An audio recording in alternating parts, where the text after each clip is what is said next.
Hello students, this is video number 9 of electromagnetic induction and the topic is motion EMF. मतलब EMF create करने का, induce करने का एक नया तरीका, मोशन EMF। आओ इसको अंडरस्टैंड करते हैं। ये आपकी एक डायग्राम है जिसके अंदर एक मैग्नेटिक फील्ड है, उसकी डायरेक्शन आपको बड़ी क्लियरली नज़र आ रही है।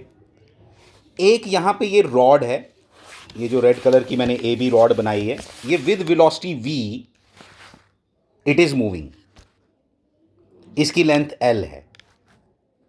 तो क्या होता है कि जिस समय आपकी ये रॉड इस मैग्नेटिक फील्ड के अंदर मूव करेगी, we very well know it contains the protons and electrons, positive charge and negative charge.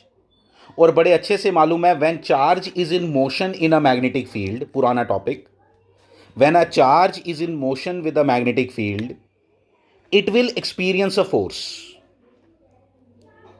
It will experience a force.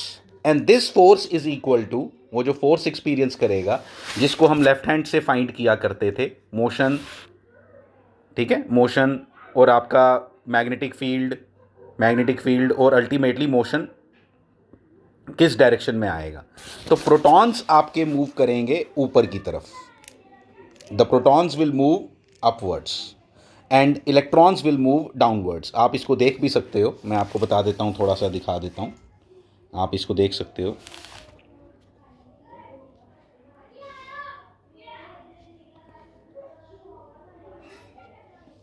ये देखो इस तरह से। तो जो आपका था उसमें हम इस तरह से, वेलोसिटी आपकी कहाँ थी, v क्रॉस b होती है ना आपकी फोर्स, तो मैं क्रॉस प्रोडक्ट लगा रहा हूँ तो फोर्स आपको थंब बताएगी। ये देखो आपका जो, देखो आप ध्यान से मेरी फिंगर्स को देखना ध्यान से, मैंने पहले फिंगर्स को अलाइन किसकी तरफ किया है, वी की तरफ, किसकी तरफ, वी की तरफ। और मैग्नेटिक फील्ड कहाँ है, अंदर की तरफ। सो मैग्नेटिक फील्ड अंदर की तरफ, तो ये लो अंदर की तरफ, मेरी फिंगर्स अंदर की तरफ जा रही है ना, ठीक है, तो अंदर की तरफ जा रही हैं। तो थंब कहाँ है, ऊपर की तरफ। तो that is why the protons will move upwards. When protons will move upwards, अब मुझे मैग्नेटिक फील्ड बनाने की ज़रूरत नहीं है, मुझे मालूम था वहाँ है वो। The protons will move upwards, और जब प्रोटॉन्स ऊपर इकट्ठे हो गए, इलेक्ट्रॉन्स नीचे इकट्ठे हो गए, इलेक्ट्रॉन्स उल्टी डायरेक्शन में मूव करेंगे, आपको बड़े अच्छे से पता है। मतलब ऊपर पॉजिटिव चार्ज आ गया, नीचे नेगेटिव चार्ज आ गया, ऊपर पॉजिटिव चार्ज आ गया, नीचे नेगेटिव चार्ज आ गया। इसके कारण यहां पे एक इलेक्ट्रिक फील्ड डेवलप हुआ पॉजिटिव टू नेगेटिव की तरफ, और हमें बड़ी क्लियरली मालूम है। और ये इस इलेक्ट्रिक फील्ड की वजह से एक फोर्स डेवलप हुई, एक फोर्स डेवलप हुई थी ऊपर की तरफ, दैट वाज मैग्नेटिक फोर्स। एक फोर्स नीचे की तरफ आएगी due to electric field developed here. इसलिए ये दोनों फोर्सेस एक दूसरे के बराबर होंगी, q e is equal to q v B. Sine theta क्यों नहीं लिया, क्योंकि मुझे मालूम है इस समय वेलोसिटी की डायरेक्शन और मैग्नेटिक फील्ड की डायरेक्शन के बीच में एंगल 90 डिग्री है, तो इसलिए साइन 90 इक्वल टू 1 होता है, इसलिए ये लिखा। क्यू क्यू कट गया और E इज इक्वल टू किसके बराबर आ गया, इलेक्ट्रिक फील्ड वी बी के बराबर आ गया। Electric field is equal to v B.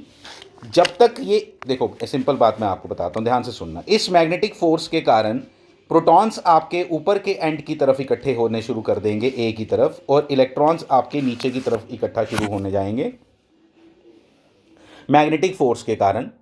जैसे जैसे ये प्रोटॉन और इलेक्ट्रॉन ऊपर इक्यूमुलेट होना शुरू हो जाएंगे, ऊपर का पॉजिटिव चार्ज बढ़ना शुरू, ऊपर का पॉजिटिव पोटेंशियल बढ़ेगा, नीचे नेगेटिव पोटेंशियल बढ़ेगा, और इस पोटेंशियल की वजह से यहाँ पे एक इलेक्ट्रिक फील्ड डेवलप होगा जो आहिस्ता आहिस्ता बढ़ता जा रहा है। तो ये जो प्रोसेस है ऊपर प्रोटॉन्स के इकट्ठे होने का और नीचे इलेक्ट्रॉन्स के इकट्ठे होने का, ये कब स्टॉप करेगा, जिस पोजीशन पे, जिस टाइम पे ये स्टॉप करेगा, उसको हम स्टेडी स्टेट कहते हैं। We call it steady state.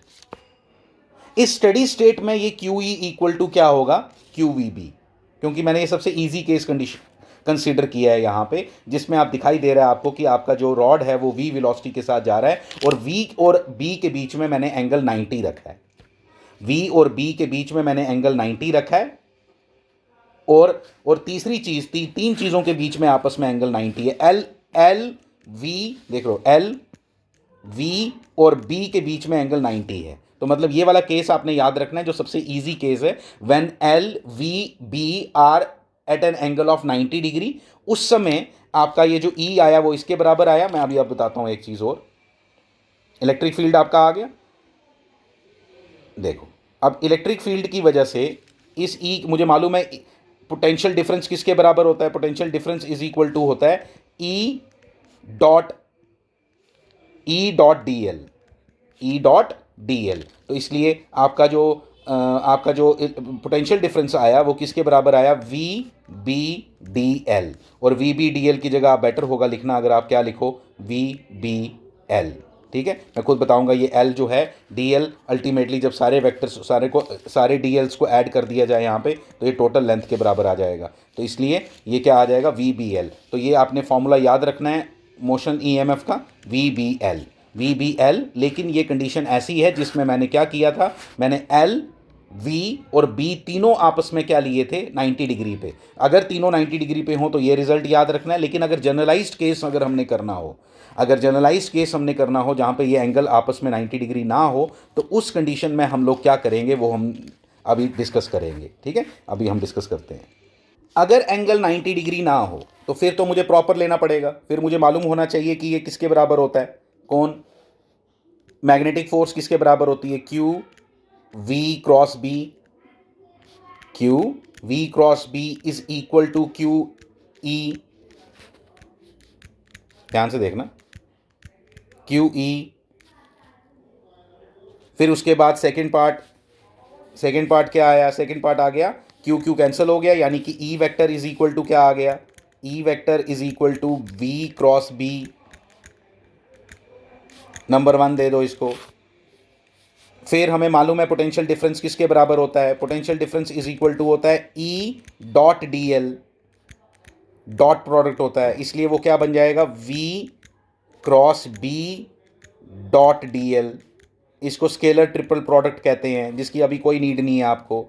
तो अल्टीमेटली पोटेंशियल डिफरेंस किसके इक्वल आएगा, ये डी एल वैक्टर किसके बराबर आएगा, क्योंकि वी और बी अगर कांस्टेंट हो, आपने ऐसे लिखना है कि अगर वी और बी कांस्टेंट हो तो आपको कोई ज़रूरत नहीं पड़ती डी एल लिखने की, आप डायरेक्ट लिख सकते हो इसको। और ऐसे यही फॉर्मूला आपने याद रखना है न्यूमेरिकल्स करने के लिए, v cross b dot l vector.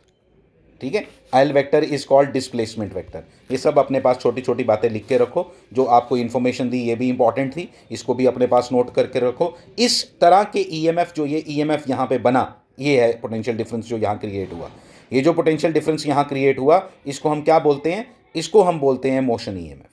ये जो पोटेंशियल डिफरेंस यहाँ इस रॉड के अंदर डेवलप हुआ, ठीक है, इस रॉड के अंदर जो पोटेंशियल मोशनल ईएमएफ डेवलप हुआ, potential difference I mean to से डेवलप हुआ, वो है क्या कहते हैं उसको, मोशन ईएमएफ। कुछ एग्जांपल्स करते हैं, आपको और ज़्यादा क्लैरिटी आ जाएगी। इस प्रॉब्लम में देखो मैंने किस तरह का कंडक्टर लिया है। पिछली बार मैंने एक सिंपल रॉड ली थी, लेकिन इस बार एक कंडक्टर लिया है ए और बी करके इस तरह से, ठीक है, ए और बी इस तरह से करके कंडक्टर लिया। और अब आपको बताना है कि यहाँ पे ये पता, सिर्फ इतनी सी बात बताने के लिए कि एल वेक्टर क्या है।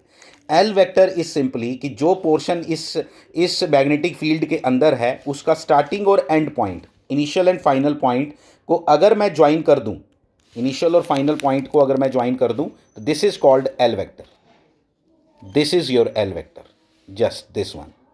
ठीक है, तो याद रखना है आपने, ये सिर्फ इतनी सी बात बताने के लिए मैंने ये प्रॉब्लम बनाई थी। ठीक है, और ये अब आप बोलोगे कि ये अब आप बाकी चीज़ों को भूल सकते हो, सिर्फ इसको याद रखो, मतलब आप इसको कैंसिल कर दो, ये सारा जो मैंने बनाया है इसको कैंसिल कर दो। Only remember this, and this is moving with velocity we.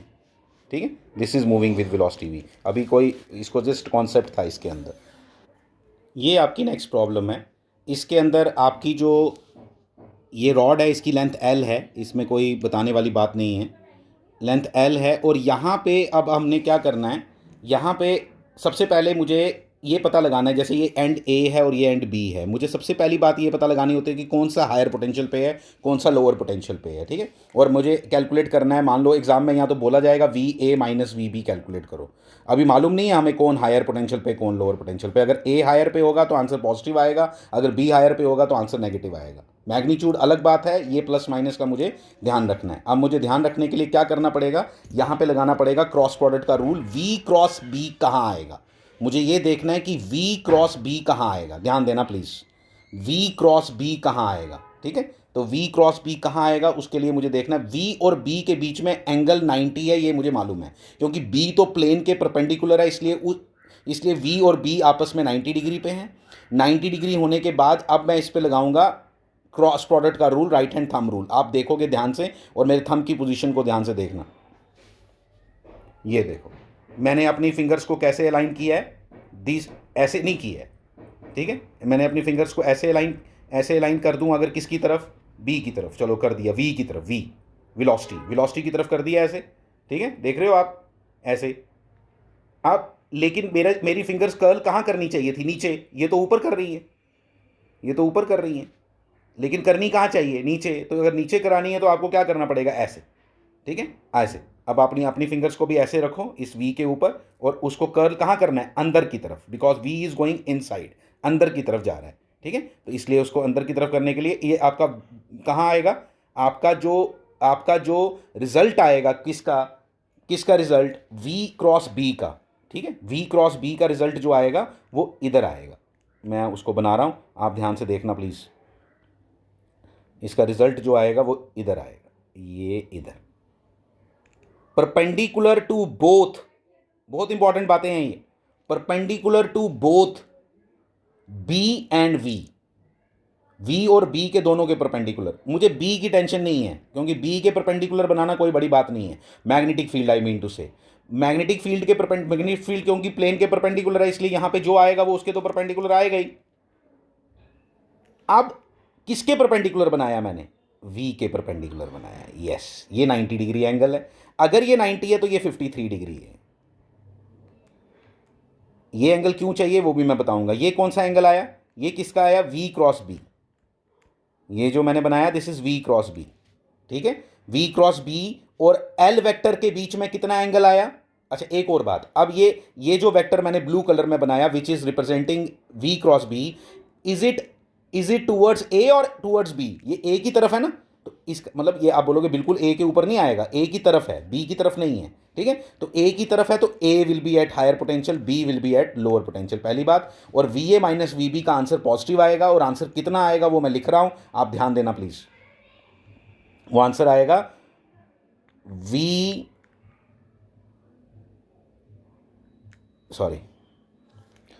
B sine theta sine 90, क्योंकि वी और बी के बीच में एंगल 90 है तो इसलिए वी बी आ गया। वी बी और वी बी का और आपस में किसका, इस वेक्टर का, वी क्रॉस बी वेक्टर का, और आपस में इसका एंगल कितना है, एल वेक्टर का 53। तो कितना आ गया, L cos 53, L cos 53 degree, cos 53 degree 3/4 होता है। आंसर क्या आ गया, 3/4 V B L. This is so crucial, this is so important, बहुत अच्छे से करो इसको, ठीक है। नेक्स्ट प्रॉब्लम करते हैं। This is our next problem. B, इस बार आपको मैग्नेटिक फील्ड की डायरेक्शन देखो कैसी दी है, वो प्लेन ऑफ पेपर में ही है इस बार। फिर कंडक्टर जो है वो perpendicular to the plane of paper है, देखो तभी मैंने क्रॉस बनाया हुआ, ए बी ए की जगह लिख दिया क्योंकि मैं लिख ही नहीं सकता ए बी, ए अंदर है और बी ऊपर है, ये मान के चलो, लिख के रखना अपनी कॉपी पे कि ए अंदर की तरफ है, बी ऊपर की तरफ है। अंदर वाला पॉइंट जो मैं, बी मुझे नज़र आ रहा है ऊपर वाला पॉइंट, लेकिन अंदर वाला पॉइंट जो अंदर घुसा हुआ है वो कहाँ है, वो ए वाला अंदर की तरफ है, बी वाला ऊपर की तरफ है। सबसे पहला काम करते हैं, हमने क्या निकालना होता है हमेशा, वी क्रॉस बी, ठीक है। तो वी क्रॉस बी निकालने के लिए वी और बी के बीच में इस बार एंगल 60 डिग्री है। पिछले क्वेश्चन में 90 डिग्री था, इस क्वेश्चन में वी और बी के बीच में एंगल 60 है, ध्यान से देखो। वी और बी के बीच में एंगल 60 डिग्री होने के कारण अब जो वी क्रॉस बी आएगा उसका क्या मैग्नीट्यूड आएगा, उसका मैग्नीट्यूड आएगा वी बी साइन 60। और वी बी साइन 60 कितना हो गया, वी बी साइन 60 हो गया V B into √3/2, V B into √3/2। ये वैल्यू आ गई किसकी, वी बी √3/2 वैल्यू आ गई वी क्रॉस बी की, वैल्यू तो आ गई, डायरेक्शन। और डायरेक्शन नहीं मुझे क्या बताना है, डायरेक्शन नहीं बताना है ए पॉजिटिव आएगा कि बी पॉजिटिव आएगा। देखो अब ध्यान से, ए पॉजिटिव आएगा या बी पॉजिटिव आएगा ये मुझे डायरेक्शन ने बताना है, क्रॉस रूल ने। देखना ज़रा ध्यान से, देखना क्रॉस रूल कैसे बताएगा। देखो मैंने अपनी फिंगर्स को किसकी तरफ अलाइन कर दिया, किसकी तरफ अलाइन कर दिया, ये ऐसे ऐसे करना पड़ेगा ना, वी मेरे को घुमाना किसकी तरफ है, बी की तरफ। ये देख थंब कहाँ जा रहा है, अंदर की तरफ। देखो वी की तरफ अलाइन किया, वी की तरफ अलाइन किया, और घुमाना किसकी तरफ है, बी की तरफ। तो थंब कहाँ जा रहा है, अंदर की तरफ। थंब अंदर की तरफ जा रहा है तो इसका मतलब क्या हुआ, थंब अंदर की तरफ जा रहा है तो इसका मतलब क्या हुआ, इसका मतलब हुआ ए जो है वो हायर पोटेंशियल पे है और बी जो है वो लोअर पोटेंशियल पे है। ए जो है वो हायर पोटेंशियल पे है, बी जो है वो लोअर पोटेंशियल पे है। इसलिए V A minus V B का आंसर क्या आएगा वो मुझे निकालना पड़ेगा। देखो हो गया। और जो जो आपका v क्रॉस b आया वो l के साथ बिल्कुल पैरेलल आया है, वो l के साथ बिल्कुल पैरेलल आया है। इसलिए मैं बताता हूँ आपको, इसलिए मैं क्या लिखूंगा, ध्यान देना प्लीज़। इसलिए आया थंब आपका कहाँ, किस डायरेक्शन में आया, इसी की डायरेक्शन में आया, ए क्रॉस बी की। सॉरी ए क्रॉस बी नहीं, ए बी जो वेक्टर है आपका, एल वेक्टर मैं यहाँ पे बनाया ना, एल वेक्टर कौन है, यही ए बी। ठीक है, तो मैं लिख रहा हूँ यहाँ EMF V A minus V B, अंदर वाला पॉइंट हायर पोटेंशियल, बाहर वाला पॉइंट लोअर पोटेंशियल। आप इसको ए की जगह इनसाइड और इसकी जगह आउटसाइड भी लिख सकते हो, ओ की जगह। दोनों नहीं लिख देना, ये ऐसे बता रहा हूँ। ठीक है, V A minus V B लिखो या V I minus V O लिखो, इक्वल टू क्या लिखोगे, √3/2 V B cos sorry L cos 0 degree. Cos 0 degree 1 होता है, इसलिए आंसर क्या आ गया, √3/2 VBL। थोड़ी सी इमेजिनेशन चाहिए इसमें, थोड़ी सी स्किल चाहिए आपको, क्रॉस प्रोडक्ट का स्किल। कोई नई बात नहीं इसमें, सिर्फ मैथमेटिक्स और वही आपका वेक्टर्स का कॉन्सेप्ट 100% करेक्ट होने चाहिए। अगर आपके नहीं हैं तो आपको क्रॉस प्रोडक्ट सीखना चाहिए, जब मैंने सिखाया हुआ है अपने वीडियोज़ में, तो प्लीज़ उसको सीखो। अगर आपको नहीं आता है तो आपको सीखना पड़ेगा, नहीं तो ये सब चीज़ें नहीं आ सकती हैं। एक और रूल है ये डायरेक्शंस फाइंड करने का, जिसको फ्लेमिंग्स राइट हैंड रूल कहते हैं। जैसे हमने लेफ्ट हैंड रूल सीखा है, ऐसे राइट हैंड रूल भी हो सकता है, तो राइट हैंड रूल से भी ये सब चीज़ें हो सकती हैं। तो right hand rule, Fleming's right hand rule भी इसके अंदर ही है, वो उससे भी सीखा जा सकता है, लेकिन अभी मैं उसमें कंफ्यूज नहीं करना चाहता। जस्ट मेक अ कमांड, अपनी ना एक कमांड बना लो, होल्ड बनाओ किस पे, क्रॉस प्रोडक्ट पे।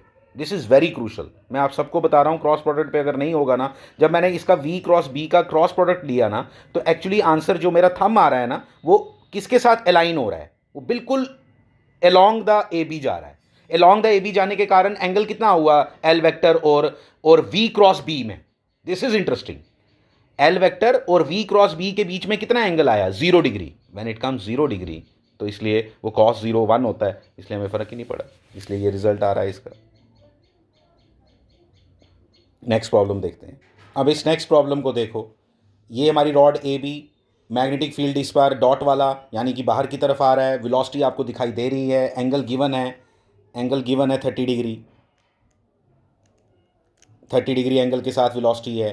तो अब मुझे एक बात बताओ, वी क्रॉस बी कहाँ आएगा, आओ देखें वी क्रॉस बी, आओ देखें वी क्रॉस बी। देखो वी की तरफ अलाइन कर ली फिंगर्स, ठीक है, उल्टा हाथ दिखाई दे रहा है आपको। क्यों उल्टा हाथ दिखाई दे रहा है, कि मेरी फिंगर्स बाहर की तरफ जानी चाहिए ये, और थंब कहाँ आ रहा है, थंब इस तरफ आ रहा है, ठीक है, इस तरफ। तो इस तरफ आने का मतलब हुआ,